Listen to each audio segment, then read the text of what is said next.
What's up, everybody? Welcome to Kind of Funny Games Daily for Thursday, February 18th, 2021. I'm one of your hosts, Greg Miller, alongside Forbes 30 Under 30, a.k.a. the second best baby blues in San Francisco, a.k.a. the verified one at Tim Geddes. Let Tim host. You gotta love it Thursday, Greg. WandaVision, baby.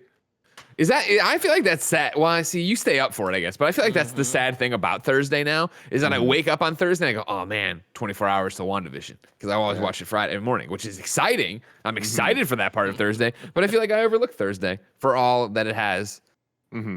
Like I've looked forward to them being the best. Now I love Thursdays and Fridays. Yeah, that's a good point. Yeah, Fridays have been fantastic lately. Here's my question about the WandaVision. Of course, we do the reacts, youtube.com/kindafunny. You can get it on the Kinda Funny screencast feed, our weekly reactions. Do you watch the promos that start popping? I forget about them, and then every Thursday, I'm scrolling for news for Kinda Funny Games Daily, and I see IGN with their little thumbnail. I'm like, oh, God, no, I don't want to watch. I don't want to know what the teaser's going to be. I don't go out of my way to watch it, but I don't, stop myself. Marvel's good about not fucking I don't want over to know their nothing. I don't want to know major nothing. stuff. Yeah, but we're so far in. We know so much at this point. They're not gonna, I don't even know who Wanda is. I've never That's a even good heard of this point. Vision character. You know what I mean? So that's what I'm up to. Watched Avengers last night. That's where we're at in the rewatch right now, the timeline rewatch. Okay, making some moves. We're getting there. Love We're that. getting there. Yeah, good stuff. Enough about that, though. We actually have a huge show for you, ladies and gentlemen. Let's talk and unpack that Nintendo Direct. Let's talk and think about the rumors that Silent Hill might be worked on by Team Bloober.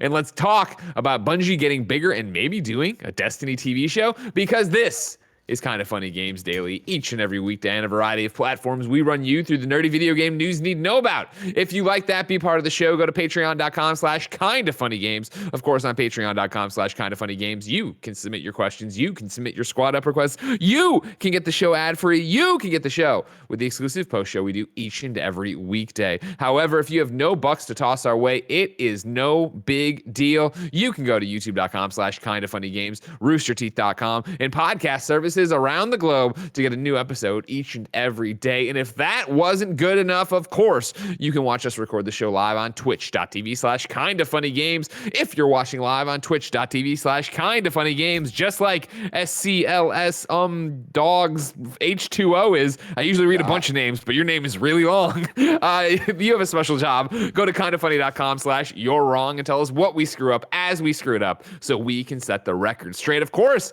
we're taking Twitch way more seriously in 2021. After every episode of Kinda Funny Games Daily, we're streaming video games with Snowbike Mike, our newest hire. So make sure you hang out and check it out. Housekeeping for you. There's a new episode of The Blessing Show up right now on youtube.com/kindafunnygames. What's it all about? It is looking at the first 4 months of Next Gen. 4 months later. What are Blessing's conclusions? I don't know, but Godfall's in there, and you gotta go watch just for that. If you need more Blessing, he, Tim, Andy, and Kevin have done their reactions to the new Mortal Kombat movie trailer. You can get it on youtube.com/kindafunny. Tim, what did we think of this Mortal Kombat movie trailer? I can't, with a K, believe how freaking hype and amazing this thing looks. It looks perfect. This looks like exactly what a Mortal Kombat movie should be. Is there any chances that this is I've seen people is this going to be the first amazing video game movie? I don't think that's ever going to actually happen from a Mortal Kombat movie. I think this is going to be a fantastic Mortal Kombat movie. They're going to give us everything we want. This trailer's already showing us. You should go check out our reactions. Kev, a little something for you. Reptile is in the trailer. I knew it. There was one shot where it's like a close-up of someone's face. Is it him? Oh, it's him. We see him get stabbed by Kano at some point. But anyways, cool stuff. It'll be okay. There were some scenes in that trailer that I'm just like, this movie's in the right hands. It was definitely, I saw it obviously happening this morning. There was a lot going on. Got interviewed by the St. Louis Post-Dispatch today about FCF. Oh, look at you. Yeah, I know. Look for that article soon. But I saw it on the blog rolls on GameSpot, IGN, or on the internet, on Twitter. And I was like, oh, I'll watch this later. I'll prioritize this after I'm done with the actual games show. You guys already had your reactions up. There was nothing for me to do. And when we sat down before the show, Tim's like, did you watch it? I'm like, no. He's like, go watch it right now. And so I muted everybody and I was watching it this is fun. And then, when we get to the blood knife, I was like, all right, this movie is fucking weird. Oh man, let's go. Let's see what's up. You can catch everybody else's reactions, youtube.com/kindafunny. Kevin, what do you got? Someone in the chat just said that it gives them the Dragon Ball movie vibes. And it's like, no, it doesn't, you liar. No, it doesn't, you liar. Yeah, that's a bad take. Time yourself out right there if you said that. The Wild Aces take on the Beasts this Saturday at 5 p.m. Pacific. Of course, the Wild Aces are our FCF team. It's fan control football. You get to watch along with us on twitch.tv/kindafunnygames Saturday at 5 p.m. You vote on the plays. You have a good time, and I hear Johnny Ace might be showing up and having a cocktail. But if that wasn't enough for you, our FCF co-owner, Austin Ekler, that's right, from the LA Chargers, is on the Kinda Funny podcast right now trying to talk Kevin out of his hat. That's not what went down. That's not what went down. Thank you, our Patreon producers, Graham of Legend, David Mintel, Trent Berry, Blackjack, Louise Aguirre, a.k.a. at 8-Bit Louise, James Davis, a.k.a. at James Davis Makes, and the Nanobiologist. Today, we're brought to you by Purple Mattress, ExpressVPN, and Logitech. But I'll tell you about that later. For now, let's begin the Roper Report. Well, let's begin the show with what is and forever will be the Roper Report. Time for some news. Good job, Kevin. We got 6 items on the Roper Report. Bankhurst does it. Timothy Robert Geddes. Yesterday, Nintendo broke its silence with the first Nintendo Direct in how many days? 532 days for the first general Nintendo Direct. The world's eyes were on it. We watched it. Of course, you can see the live reactions on youtube.com/kindafunnygames. But today we can unpack it. And so what I want to start with is a question for you to formulate on, to percolate on. All right, Timothy?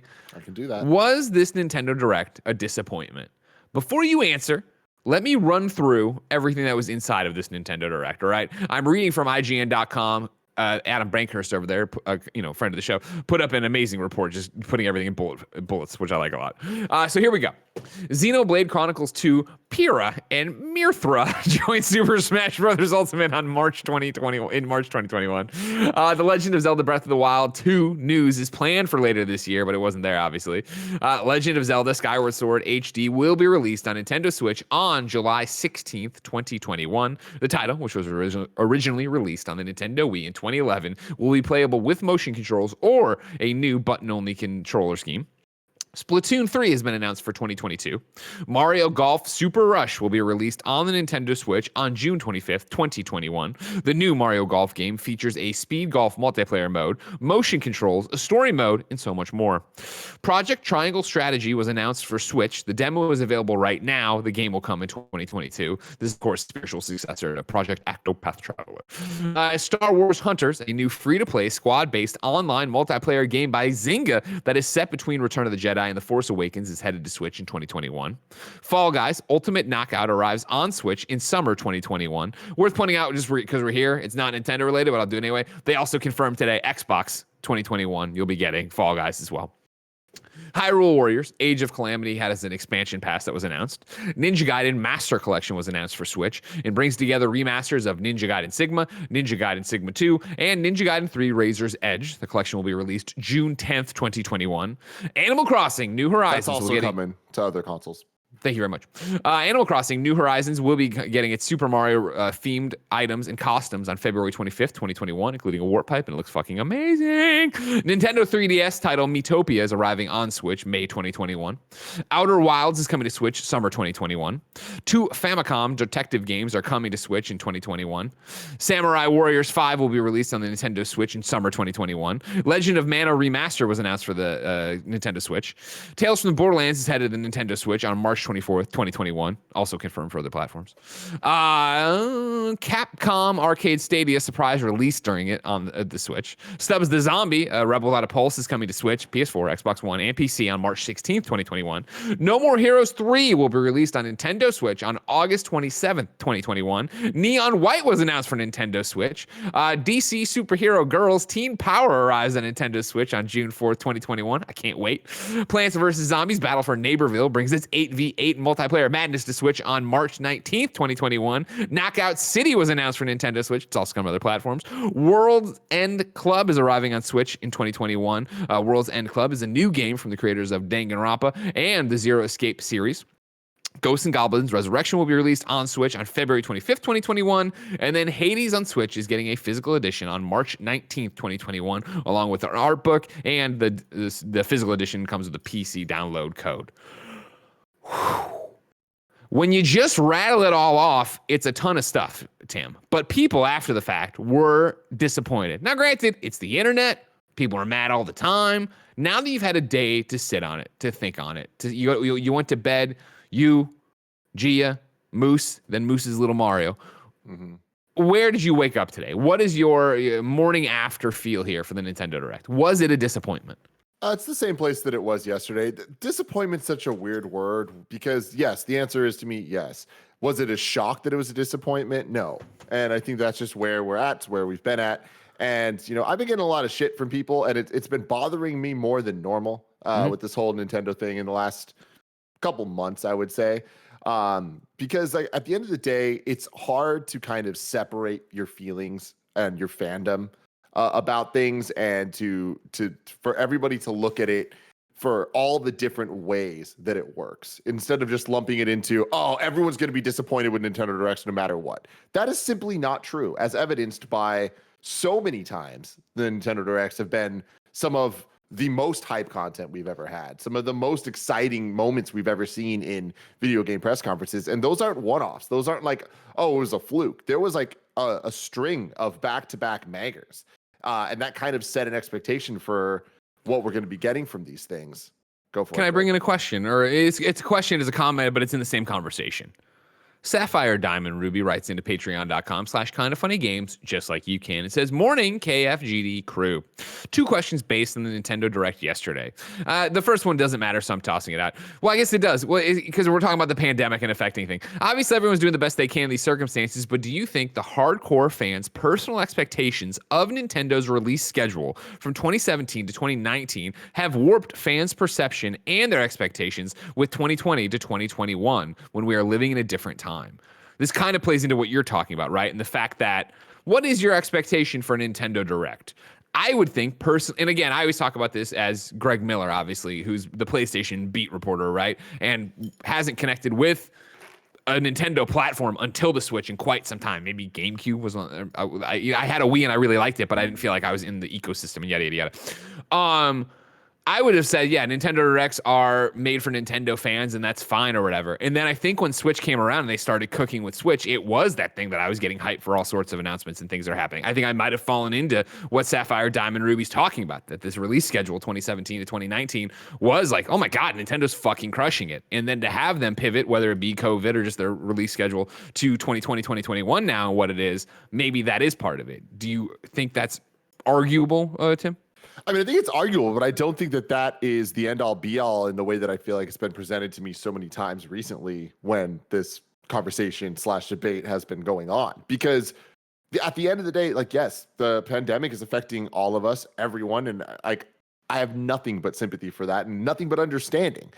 But as critics and pundits of the video game industry, I think that it's a little bizarre for us to look at Nintendo and be like, oh, well, it's only like this because of the pandemic, when we're looking at Xbox and Sony, who launched next-gen systems last year and who came out with a bunch of games. And like, look at Sony's, because I'm looking at Nintendo Directs and Nintendo, and I'm talking about them and critiquing them right now, not just as what games are you putting out, but also how are you presenting your announcements and what are you announcing to keep me excited as a Nintendo fan? And those are the same things, the same criteria that I'm You're doing that for Xbox and PlayStation. For Xbox and PlayStation, right? That's where I stopped in the beginning when I was reading your question, their question, is that I don't know if the pandemic compared to Xbox, it matters as much, where I think the nut of it, did the expectations Nintendo's done with the Switch's life cycle so far set expectations high compared to where we are now, which I think is an interesting question, COVID notwithstanding. But I think that you can't separate those things, because there's a reason, and at the end of the day, it's like, yeah, Nintendo is a much more Japanese company than Xbox or PlayStation these days. Especially with PlayStation's headquarters now being here.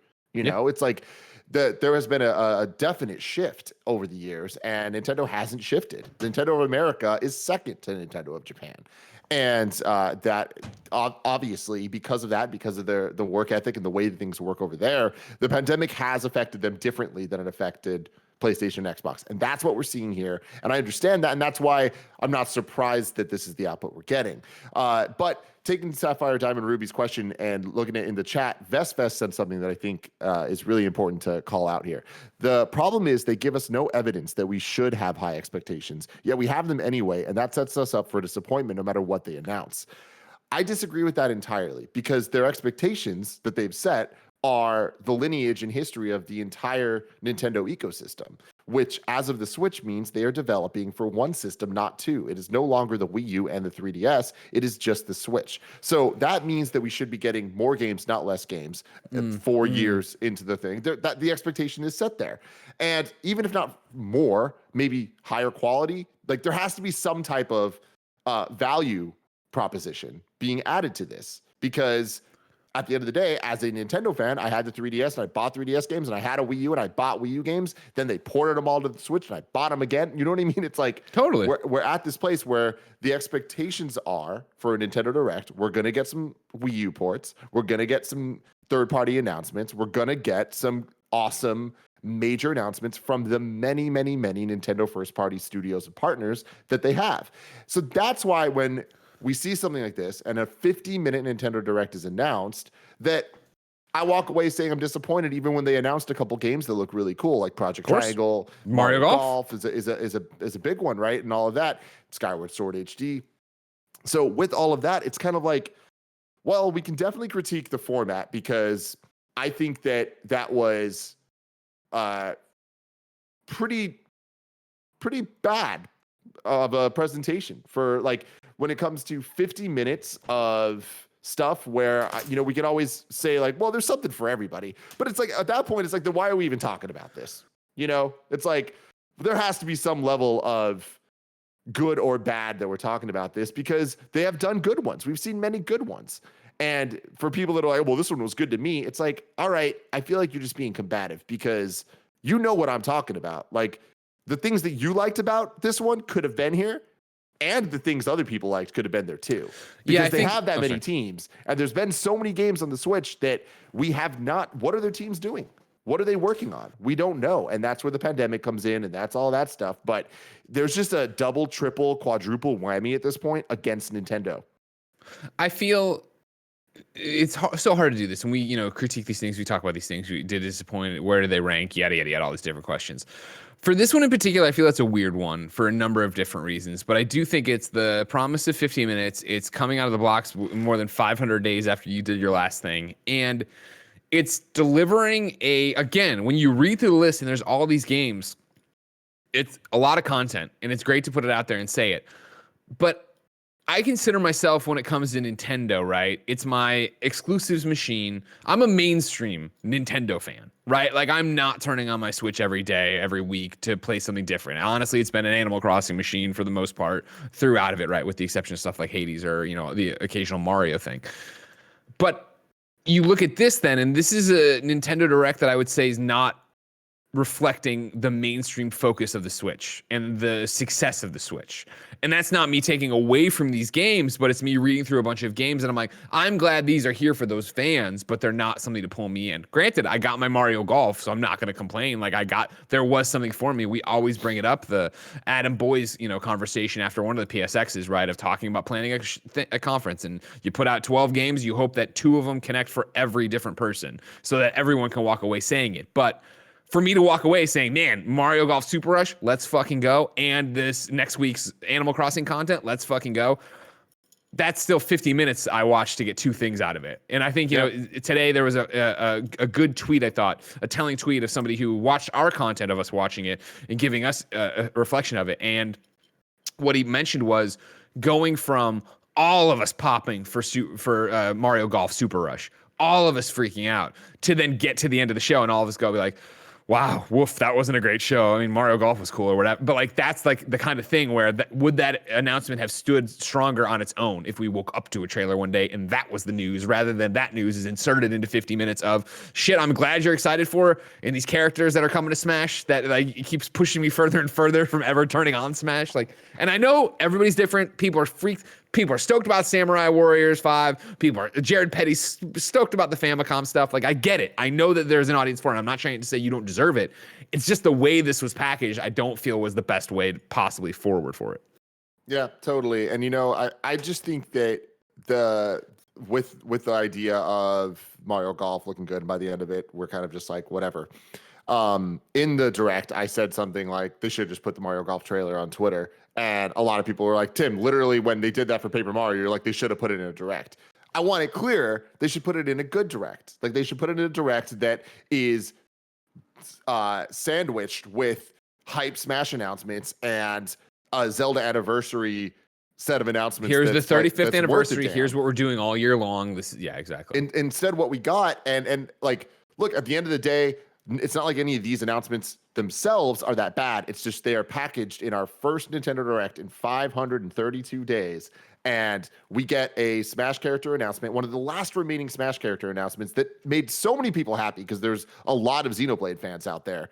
But when you look at the Smash character pack, the DLC characters, Joker, Hero, Banjo-Kazooie, Terry, Byleth, Min, Steve from Minecraft, Sephiroth. Of all of those, there's a couple that stand out, and they're the Nintendo-owned ones. It's Byleth, it's Min.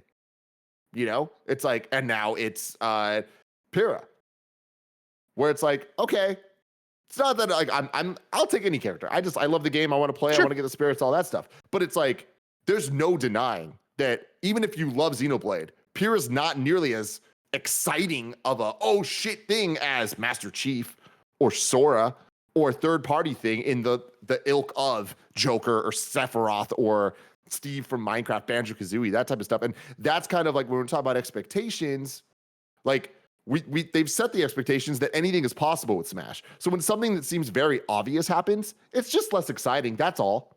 It's still going to be just as fun. But in a Nintendo Direct that we're excited for and hyped up, that's talking about, that focuses on Super Smash Brothers, that they said.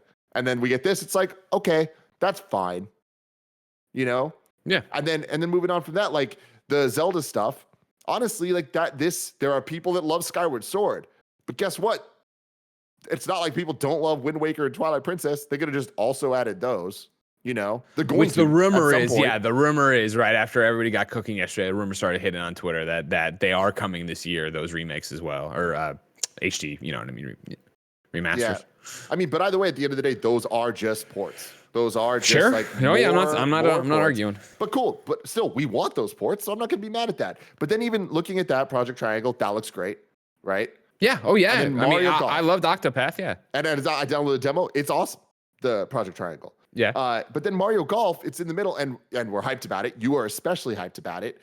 But at the end of the day, as a Nintendo fan, I gotta be here and I gotta tell you guys that looking at that, it gives me Mario Party and Mario Tennis vibes way more than it gives me vibes of the other franchises on the Switch so far. And that concerns me. Like, sure.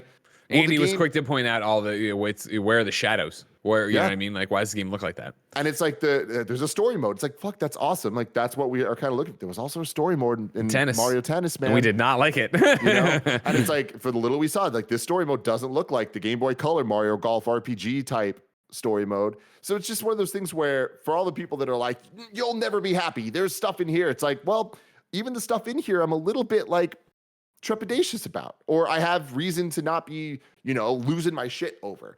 Let me bring in some other people here. Sorry, because there was one from the chat that I want leads into a question. It's a me, BT in the chat says a lot of the announcements should have been, quote, this should have been a tweet. It just felt like bloat. Which leads me to Tom Dak99, who wrote into patreon.com/kindoffunnygames, just like you can, and said, Nintendo had a very okay Direct yesterday that would not have been out of place if Directs had never stopped. Yet, there is a widespread disappointment across the internet about the quality. So this had me thinking, did Nintendo need to bring Directs back, or are they better off without them? There was a similar question that didn't make the cut here about, like, should they have just stuck to minis? Should they have not done Directs? Like, this isn't the fault of a Direct, Tim, but is it the fault of how much pressure is on to be like, we're doing a Direct 50 minutes after 500 days? I mean, Nintendo needs Directs, man. And if anything, it's just proven by the other companies last year. Every other company did it, and a lot of them nailed it. Some of them didn't. But it's like when we look at what PlayStation did last year with its 2 major PS5 reveal event things and showing off the lineup of games that they had, they weren't state of plays, but you know, they might as well have been, especially with the working from home stuff. It's like there wasn't a big stage presentation or anything. It functioned like a Nintendo Direct, and it was banger after banger. We have a great understanding of the games we have in 2021. Some might get pushed, but we at least know what our PS5 and even PS4 lineup this year looks like. We got great games last year from it, right? Whereas with Nintendo, it's like we're looking at the lineup and like we got a couple dates. I mean, even what they said to expect from this Direct when we actually finished it is kind of like, okay, you said Smash stuff, you said focusing on the first half of the year and on existing titles. There wasn't too much of that stuff. There was a lot of 2022 in this, right? Sure. And so that's all kind of weird. And then we see the list of 2021 games they have, and it's like, all right, of the early 2021s, like it's cool, but for the vast library of franchises that Nintendo has, none of these are like the top tier ones, and a lot of the top tier ones are due for a installment in some shape or form. Agreed. Yeah, I think it's just this fact of how much expectations were on you to come out and for you to say you're going to do this and then come out and deliver, like I think what Tom talks about, right? A very okay Direct. A Direct that has something in there for people, but enough that it wears it down over time. Or yes, I know people want to say whether it's you or me or whatever, they want it both ways. Of this should have been a Direct, this should have been a trailer. Like it would have done more for Mario Golf to have that be its own announcement, its own press release, its own trailer, and not have it inside of this thing that now the conversation around it is like, what the hell was this? Yeah. You know, it's a lot. The last thing I would say about the PlayStation comparison, because I really want to be clear about this, is we had all our PS4 announcements over the last couple of years, like through their E3s and stuff, that, you know, we had the games like Ghost of Tsushima, Death Stranding, Last of Us 2, that we knew we were kind of building towards, right? And then there was like a while, maybe like a year and a half or so, where we didn't get any really major new announcements because we knew the PS5 was looming. And then once the PS5 happened, then we had that thing, and all of a sudden it was like Horizon and Miles Morales and God of War Ragnarok and freaking Gran Turismo 7 and Ratchet and Clank, and it's just like boom, boom, boom, all these things that we expect from them, not because they told us to expect them, but because we understand how their teams work. This is exactly where we're at with Nintendo, where 2017 to 2018, sure, they had a bunch of fantastic installments, and even 19 on the Switch. And then they started porting a bunch of stuff. It's like, okay, well, it's been a couple of years now. Where's the wave of the other stuff? Where's the wave of the next thing? Especially when you talk about the 3DS stuff. Like, it's a lot, man. And the last thing I want to say here is someone commented on the video yesterday. For Tim being a Nintendo guy, I'm surprised by how few Nintendo series he actually plays sometimes. And that made me think for a bit. And I started writing stuff out. And it made me realize how many franchises Nintendo has that I love that we're not seeing new stuff of right now.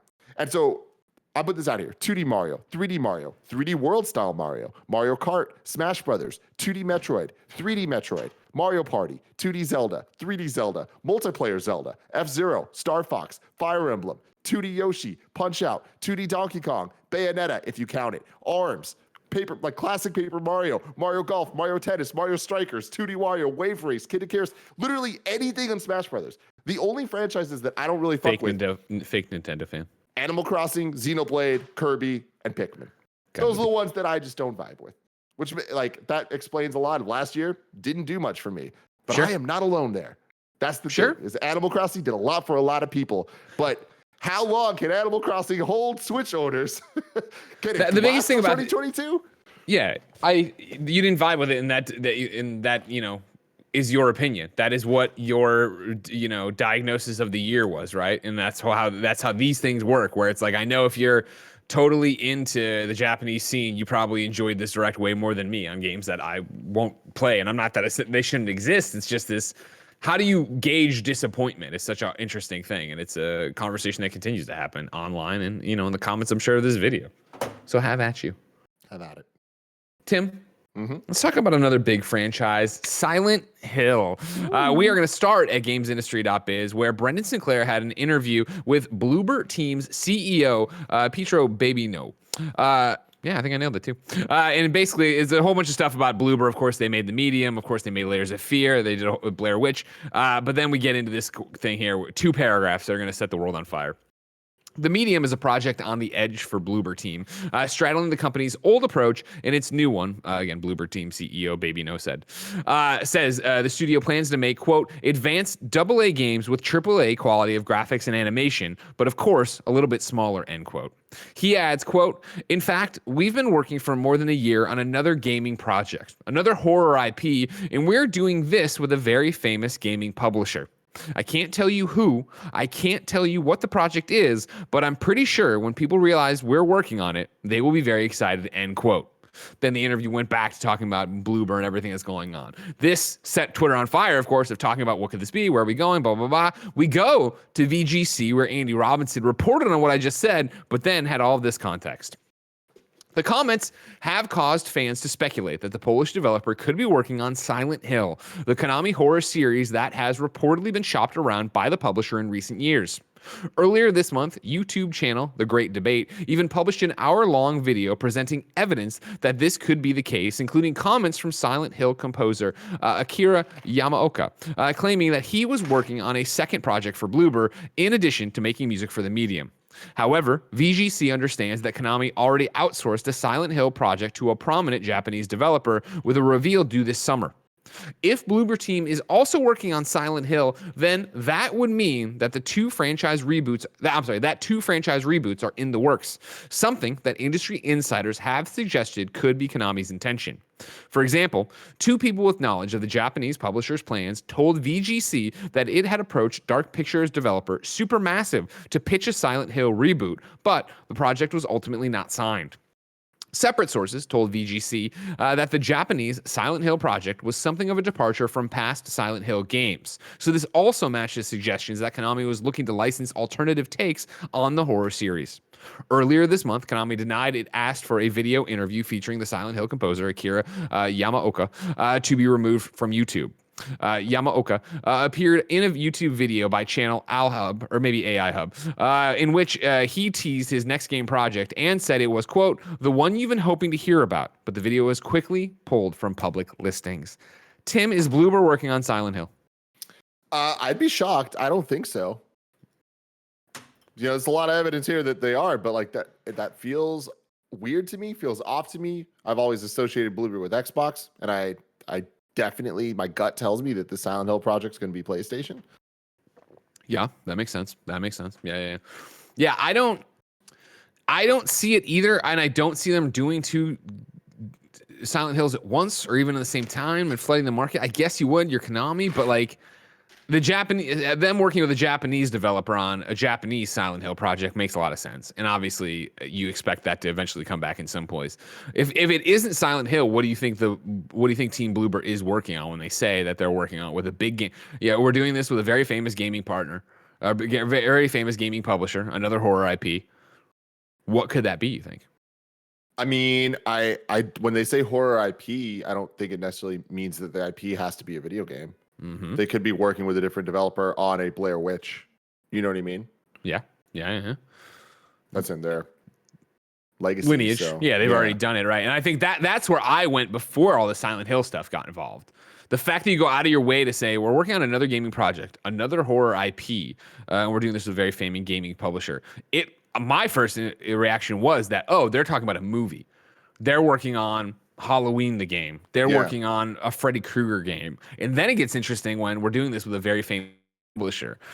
Obviously, who do you want to jump around and go with? But I mean, I look at it could be another PlayStation thing, and it could be another second party. They'll call it first party in the very same way they did it with Predator Hunting Grounds. And it was, hey, Elphonic, make this Predator game, or, you know, they're already working on a Predator game or whatever, however that came to be, but make us one exclusively. You raised a good point, and you're right on the money that, of course, Bloober, I do equate to be an Xbox studio for the most part as well, right? Of course, Medium, Xbox exclusive. Before that, Blair Witch launched first on Xbox. Like, they do have a lineage there in terms of what they're doing, even though Layers of Fear was everywhere.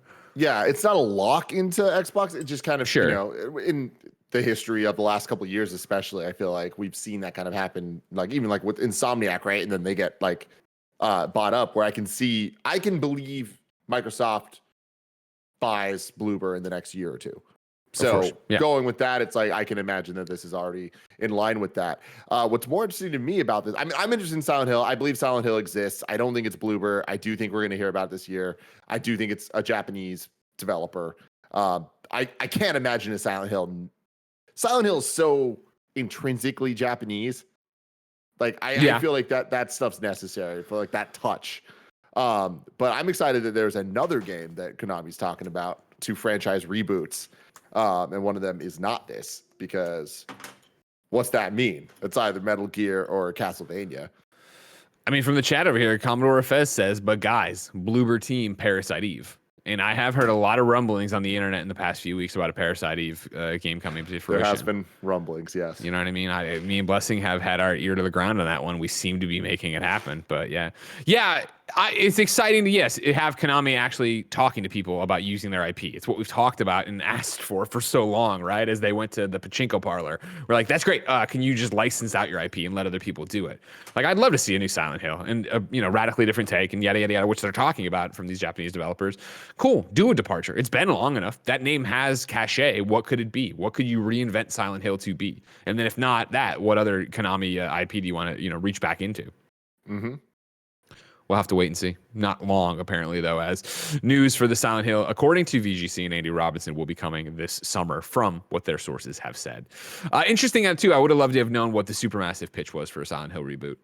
Because the Supermassive, they need a win. They need to get back on the train. Until Dawn, such an unmitigated success, undefeated success, I'll say, came out of nowhere, right? Everybody loved that game. It was in development hell for so long and then turned out to be something really special. And then everything they've done with Dark Pictures and Anthologies just has not hit. And I think part of that problem is trying to turn them as quickly as they're trying to turn them. I think being cross-platform, I don't know how, God only knows in terms of how, I know they want to make so many of them, but I don't know what the deal is with Bandai Namco in terms of if they have to turn them quicker than they need to. But I don't think those games hold a candle to what Until Dawn does personally.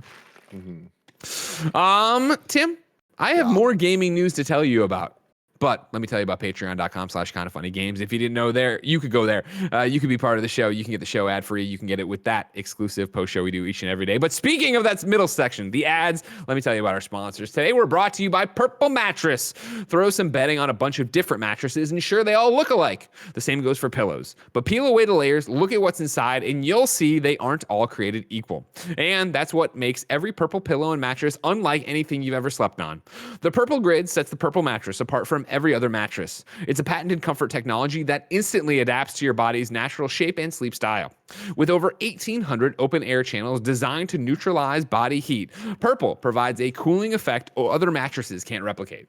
And this cutting edge technology doesn't stop with the mattress. Every Purple pillow is engineered with the Grid for total head and neck support and absolute airflow. So you're always on the cool side of the pillow. Purple's proprietary technology has been innovating comfort for over 15 years. Kinda Funny loves the Purple mattress. Joey Noelle herself has been sleeping on a Purple mattress and says she sleeps like a baby. And you can try every Purple product risk-free with free shipping and returns, and Purple has financing available for as low as 0% APR for qualified customers. Experience the Purple Grid and you'll sleep like never before. Go to purple.com/games10 and use the promo code GAMES10. For a limited time, you'll get 10% off your order of $200 or more. That's purple.com/games10, promo code GAMES10 for 10% off any order of $200 or more. Terms apply. ExpressVPN is our next sponsor. You know what's not fair? The fact that Netflix hides thousands of shows from you based on your location and then has the nerve to increase their prices on you. That's right. Starting at the end of this month, they'll be raising prices once again. Now, you could just cancel your subscription and protest, or you could be smart about it and make sure you're getting your full money's worth with ExpressVPN.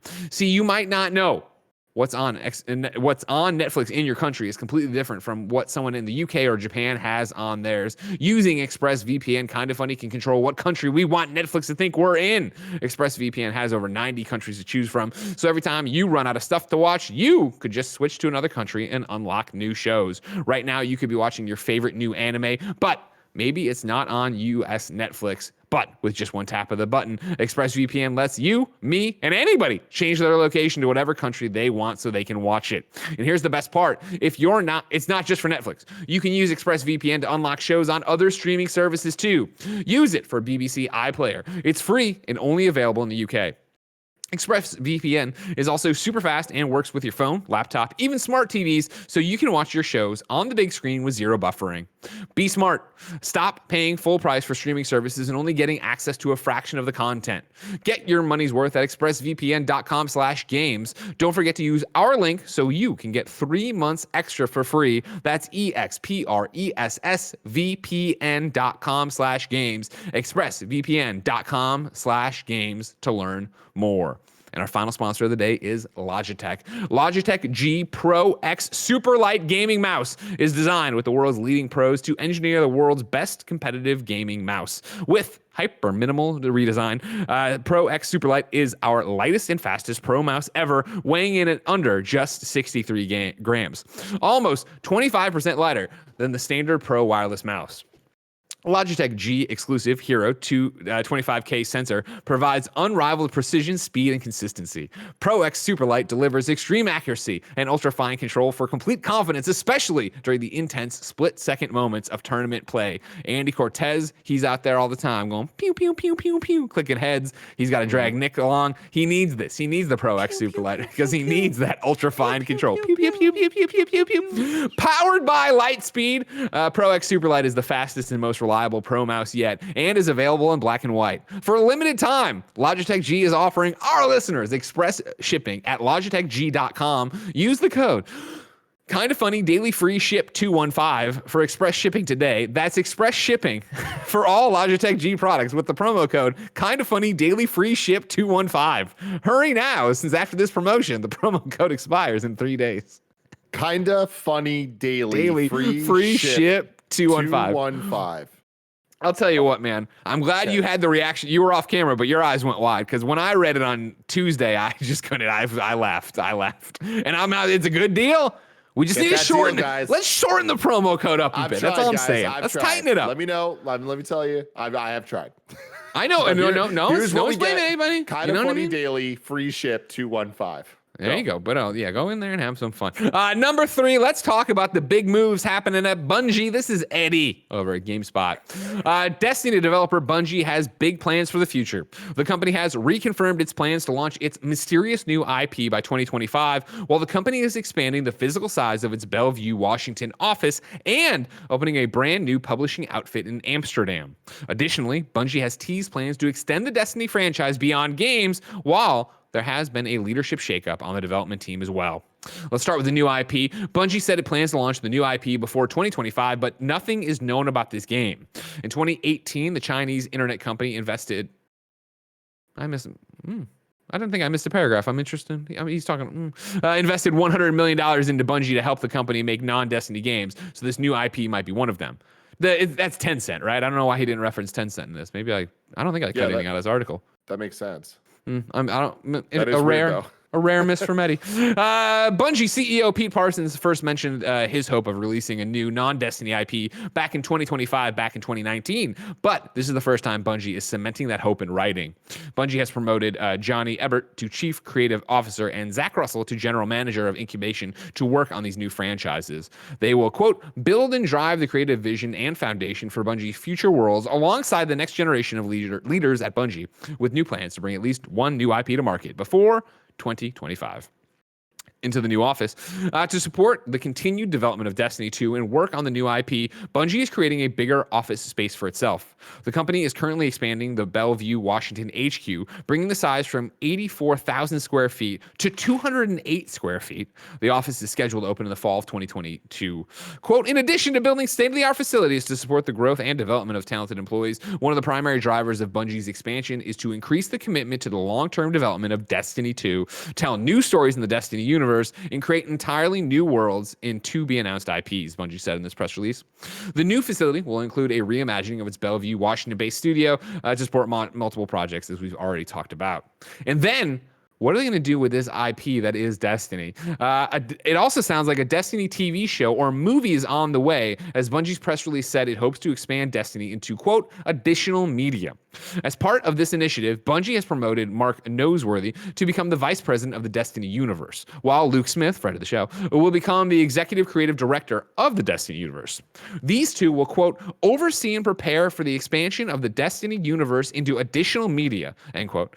Taking over for Noseworthy and Smith will be Destiny 2 general manager Justin Truman, who will run Destiny 2 going forward. And then, as we talked about before, new Amsterdam office. They're going to be having a new Amsterdam office in 2022. Bungie will conduct publishing and marketing operations from there. Tim, a lot of business stuff there. Adjust your tie, take your briefcase out of there. What do you think about the new IP? And then what do you think about Destiny going forward? New IP, very exciting to me. Big fan of Bungie as a whole. So, obviously everyone knows how much I love the Halo games. Destiny, not my vibe just because I'm not into the whole online multiplayer thing like that. But from a gameplay perspective, Destiny feels fantastic. So not mad about that. If they're going to be working on a new IP, first-person shooter or otherwise, I'm interested, very interested. They're a very talented team, and especially now that they're independent, love to see them, spread their wings. Let's see what happens here. The Destiny TV show or movie seems like an odd choice to me. Doesn't seem like a good decision.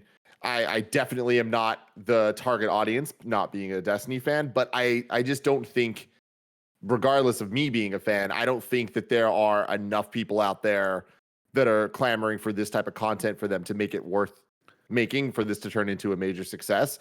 And that's just the reality of, it's hard to cross mediums, it's very rare we've seen success stories there. And we just watched the Mortal Kombat trailer and I'm excited for that, but it's Mortal Kombat. It's a story about a bunch of people fighting in violent ways. Like, there's not much there. I wonder if it can mean comic books or something smaller than a TV or movie. Not that there's not there, obviously, with everything's going on in Destiny, and you got your ghosts and you got your big orb. I forget the name of the fucking moon that's over you or whatever. But like, there's stuff going on there. There's a detail, the lore and world to it. I guess you could, but I don't know. And then also, what I find interesting as they go through this is talking about the commitment to Destiny 2. Like, they're very much calling out Destiny 2 as a platform that it's going to go forward. Do you think we ever see a Destiny 3? Do you think Destiny 2 is supported forever? Like, how does that all shake out for you, Tim, as somebody looking from the outside in? Also, from You're Wrong, Seb Kino says, Bungie took the $100 million investment from NetEase, not Tencent. Thank you. I'm not sure if that was a copy-paste error on my part or something that was left out of the original story. Interesting. I'll start. Okay, sorry. There's a lot here. Yeah, I think that I'm surprised that Destiny 2 is still called Destiny 2. I thought that, and we talked about for years ago at this point, that we thought that they were just going to rebrand it, just be Destiny as a platform. Yeah. But I just think they couldn't have done that. And I understand now, looking back, like, just with how the expansions were coming out, with how the whole them leaving, what's the opposite of acquisition? Departure. Them leaving the company, free agency, to become their own thing. Like, I think that they needed a couple years to get on their own feet and to get to this point where they're talking about their expansion, they're talking about their new studio and how they're gonna, how they're gonna function independently. So with that, I wouldn't be surprised if one day we get a type of rebrand of this platform. Sure. Going forward, I don't think we'll ever see a Destiny 3. Yeah. You think they'll just keep adding to it? It makes sense. Yeah. I mean, they've been clear, and one of the things I loved about them breaking away from Activision was no longer shying away from calling it an MMO. So yeah, you see expansion after expansion. Why would you move people off that universe? It would, if you can keep, especially if you've got it up and running to where you want it right now on PlayStation 5, Xbox Series X, PC, right? That if it looks great and feels great already, then just keep adding to it and then max out that stuff and really worry about what's going on, I guess, in terms of the content going forward. I have a question here from the one and only Borzin00, who of course runs the Kinda Funny Destiny 2 clan on PC. Today, Bungie announced that Destiny is going to have more media dedicated to expand the universe. Now, Greg, you yourself on this show have said you don't see a Destiny TV show / movie being a good thing, but here we are looking at that as a possibility. And I have to ask, would this bring you, a lapsed player, or any lapsed player, back? Destiny has been seen as this hardcore-only experience for a few years now in the public eyes, and with a ton of the lore and story seen as big, crazy, convoluted mess by the public. I find convincing people to play has become an issue. The game itself has people thinking it is dead, even though the game is in a constant top 15 game streaming on Twitch. Do you think external media of any kind will convince people to pick up the game and give it a shot, or do you think only the Destiny hardcore will like it? No, this is assuming whatever media released is good. It's a good question, Borzen. I don't know what would bring me back to Destiny. I enjoyed Destiny 1 for vanilla and then bounced, and I did I think I came back for one of the expansions I was talking about. And then Destiny 2, I played through, I platinumed, I did the raid that was all there through that release date to December, and then I put it down and never to pick it up again. And I've picked it up for streams. I remember I did one charity stream with Andrea, and it was like I picked it up and played with it, and it was multiplayer, it was a PvP, so it wasn't my jam. But I've just never felt the call to go back. And even when I talk to Fran about it, or listen to Fran talk about it, or look in on his streams and what he's doing, he's always grinding for something in a way that just doesn't seem like what I'd want to do. I don't know. Well, it's a weird thing that I enjoyed. I know. I just don't have the pull to go back when there is a Division 2. When there is, I know, go ahead and just beat me to death in the comments. And Avengers, games I really like the gameplay of, and I like the world more. I'd rather go play there. Avengers, I need content. I'm waiting for content. I know. And it goes into shit. What's the one that just got its Outriders, right? It just had its beta announced today, or times announced for today. Everything you need to know about the beta. And that was a game that was not on my radar. And then when Andy was talking about it on Gamescast, right? I was like, is this a game I would like? Expecting a firm no. And he was like, yes. Are you kidding me? Like, it's like Division. It's third person. You're running around. You're doing stuff. You're playing. And I went and looked at a video of it. I just watching it. I was like, oh, I'm in. Like, getting in on the ground floor is always more exciting to me than, oh, I'm going to come back to Destiny after 2 years and try to figure out what the hell I'm doing and what my weapons are and what the hell's going on. So this is really interesting to me from a couple of perspectives, because the Destiny being Bungie, and them thinking about kind of going into some, cross-medium stuff for this, it reminds me of back in the day with Halo, where the Halo books were fantastic. And they were some of the first video game, like, non-video game related media, video game related media that aren't video games that I ever consumed. And, like, Fall of Reach was amazing. And essentially, they took the story and characters from the books and made games based on them later. Like, it worked in very interesting ways. Like, everyone that read those books loved them. But Halo, the TV show that's still going to happen one day eventually, whatever, it's like it never kind of like got off the ground enough. And like anytime they've ever done the live action Halo stuff, it just hasn't worked, So it didn't hit that way. However, we look at everything you just said about Destiny will get you to play. Look at Witcher on Netflix, right? That's my thing. Yeah. When the quality is there, when the level of when it's not just, oh yeah, there's a show based on a thing, but it's, yo, this is really good show. It's also based on this IP. That's where we need to be. And look at the numbers for how much Witcher 3 sold after Witcher came out on Netflix. That can happen with Destiny if it's good. I don't have faith that you can do a Destiny sci-fi on that scale for like on Netflix or something. The interesting thing about that question, and I don't know, obviously, again, the content would have to be great and yada, yada, yada. I think that if Destiny TV show, Netflix, whatever, movie came out and was great, I think that could have a great shot of getting new players to come to it. But I wonder how much of an uphill struggle that would be to bring in old players. Yeah. Where I'm like, oh, I played it and I had a great time, but I haven't played it in years, and I know all my friends are 300 hours. I mean, and that's being lenient in front of me on everything. And like, it's this weird thing where I remember good times with Cade and the Ghost and stuff, but I don't think of Destiny as a story game. It was a running and shooting game. And like, I just don't see what would drag me back to it. Not that I have bad feelings about it. I really enjoyed my time. I really enjoyed the raid, but I feel like the train's just so far out of the station now. Like, why would I come back? Yeah, a lot of people in the chat are saying that the Witcher technically is based on books. I'm like, okay, yeah. I mean, excuse me. But I mean, that's right. I mean, it's like that's where the quality goes, right? It's like that's why the Witcher can be what it is like there's actually a lot there to base it on. Whereas a Destiny show, a little bit more limited on what it can present and how the mainstream appeal of that. But I will say, to your point, and granted, Destiny is a much bigger game to have to get back into. It's not just like a jump in and play type thing. But watching the Mortal Kombat trailer today, guess what I'm doing tonight, Greg? I'm going to get into a little Mortal Kombat 11 Aftermath. I got it downloading. I'm excited. Like, I just want to replay a little bit of it just because I'm like, y'all won me over. If you put out something good, it excites you, Yeah, so totally. But I just, again, the something good part, that's real hard. Is the Uncharted movie going to inspire me to play Uncharted again? Hopefully. I think about it every so often. Nathan Drake collection, go back for those 3 platinums, and I'm just like, I do not want to play Uncharted 1 on crushing again. Like, under no circumstances do I feel like that's what I want to do. Real quick, I saw somebody in the chat. It's way gone now. Like, wait, Outriders has a beta date? It's actually the demo. Sorry. One of the things they called out that this was not a beta. This was a demo. February 25th, the Outriders demo drops, and you can go play that over the weekend.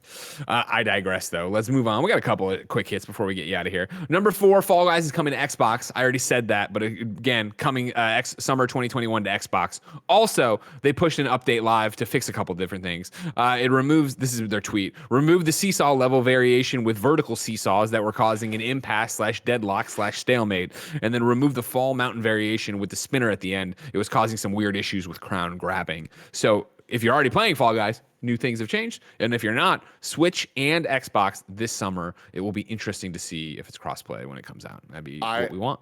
I thought that Snowbike Mike was extremely good at Fall Guys, and he is. But I watched a stream of Alfredo and Jackie and Meg Turney and Michael Jones playing. Yeah. Holy shit. It is scary how good they are. Yeah. Seeing Jackie Butler just like jump and grab things and just like kind of like beat everyone. It's like, you beat this level 3 times faster than I thought it was even possible to move across it. Crazy shit. Go check it out. Go check out Alfredo and Jackie.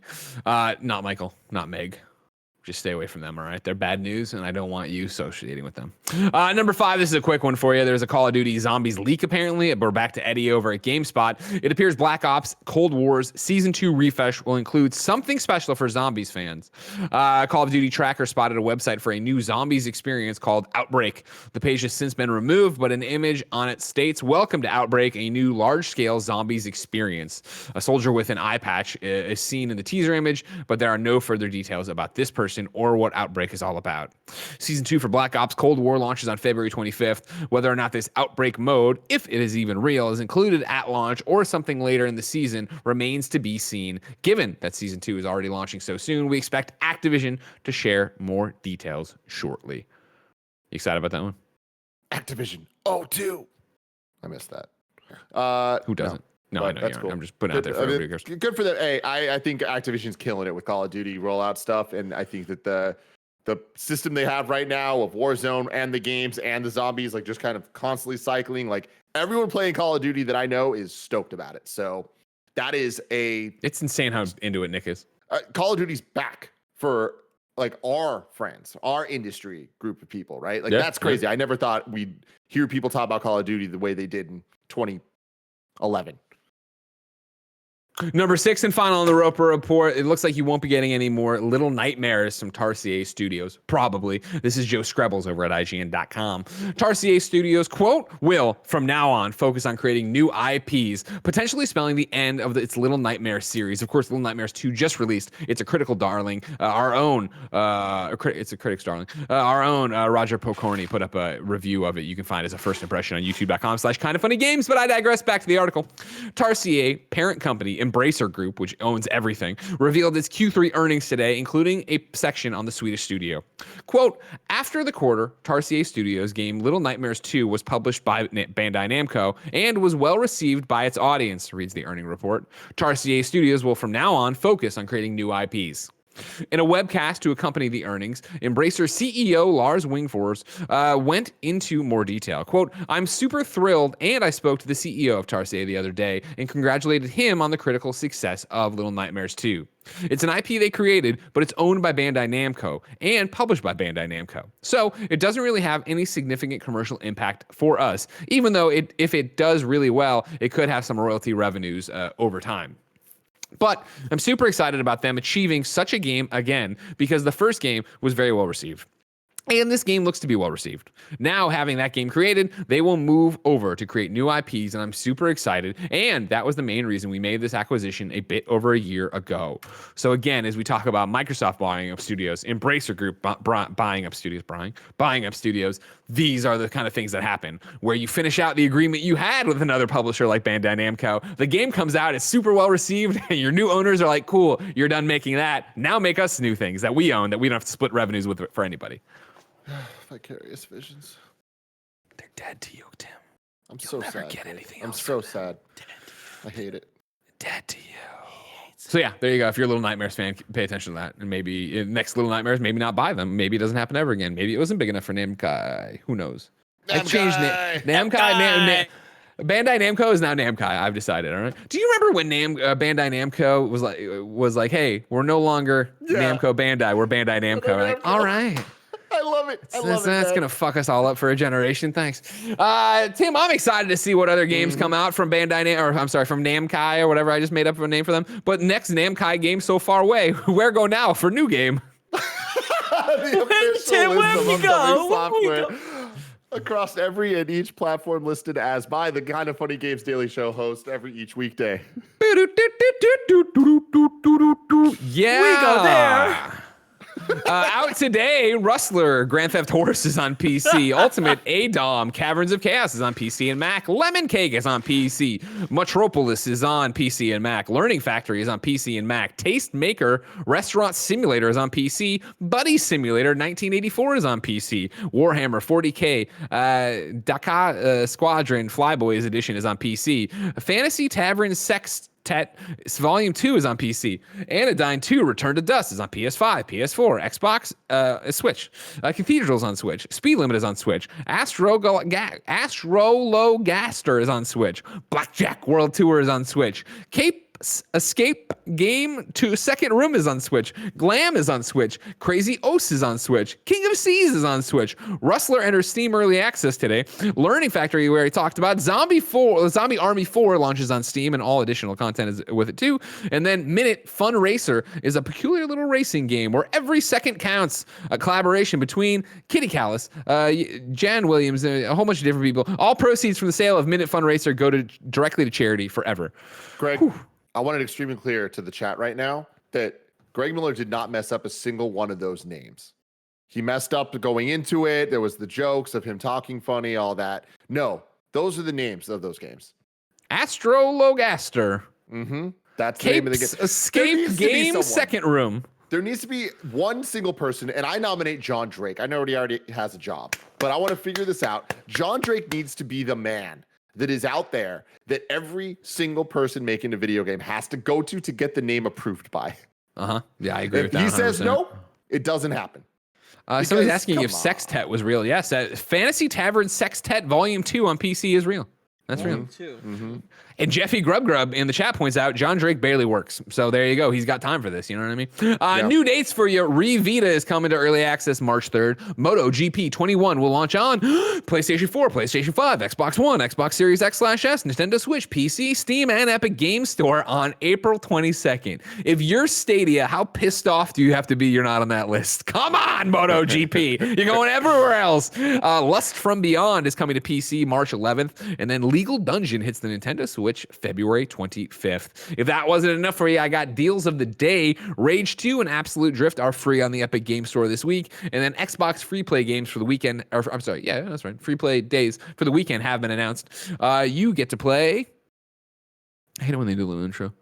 Fuser and Warhammer 40,000 Inquisitor Martyr are available for Xbox Live Gold and Xbox Game Pass Ultimate members to play from now until Sunday at midnight. Whew. Tim, we ask people to go to patreon.com/kindafunnygames where they can be part of the show with their questions, comments, and most important for right now, squad up requests. This is where one of you writes in with your name, username, platform of choice, and why you need help in a video game. I read here, the best friends come and find you, and everybody plays games together. Today, Nick F. from NY needs help on the Xbox.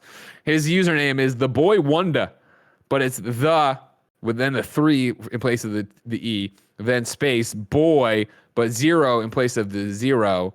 And you know what? No, I'm not gonna do it. You know what, Nick? I'm sorry. No, that's your name's terrible. Let me tell you guys. Deleted. No, Greg, undelete it. Undelete it. I refuse. The it. audience. There's no consistency. There's no consistency. I want everyone to understand. I'm the Boy Wonder. It's the Boy Wonder, and the has the 3 for the E. The boy has the 0 for the O. What's the Wonder have? What should it have? What do you think? Would you think a 1 and then duh? Because that's not what it is. It's WON 1 DA. Get out of here. Go talk to John Drake. It's just embarrassing, Nick F. from NY, that you would come and try to represent the Xbox community this way. Paris Lilly is rolling over in his office chair listening to this episode. I want you to know, all right? And he's got real work to do. We asked people watching live on twitch.tv/kindoffunnygames to go to kindoffunny.com/you're wrong and tell us what we screw up as we screw it up so we can set the record straight. For everybody watching later on youtube.com/kindoffunnygames, roosterteeth.com, and listening on podcast services around the globe, Drew D is here with a good correction. The Hades physical edition comes with a PC download code for the soundtrack, not the game. I think my copy paste got cut off early there. Thank you very much. So if you buy it on Switch, the physical version, you're getting the PC code for a soundtrack, not the game. Game Jumper X says, Tim keeps saying Project Triangle, which is a way better name than the actual name of Triangle Strategy. It's Project Triangle Strategy. Show some goddamn respect, Tim Geddes. I'm sorry. I need to go talk to John Drake and apologize because he definitely would have approved that name. Yeah, while we were live, it looks like Call of Duty Zombies Outbreak was announced. There you go. Kebabs. I didn't say sextet was anything like sexual. You're the one making it sexual to come in here and say it's not sexual. So get out of my face. You know what I mean? Mm-hmm. And then again, not wrong. If I say the game's got a weird name and then you come in, you're like, well, actually, the game's quite good. Well, I didn't say fucking shit about the game quality. All right, don't get in here with Astro Galaster and get in my fucking face about a nanobiologist. You know what I mean? Somebody's got to, Kevin. Yeah. Somebody's got to tell him. Mm-hmm. Ladies and gentlemen, believe it or not, the week's almost over. Tomorrow it will be me and Julia Hardy hosting Kind of Funny Games Daily. Excited for that one.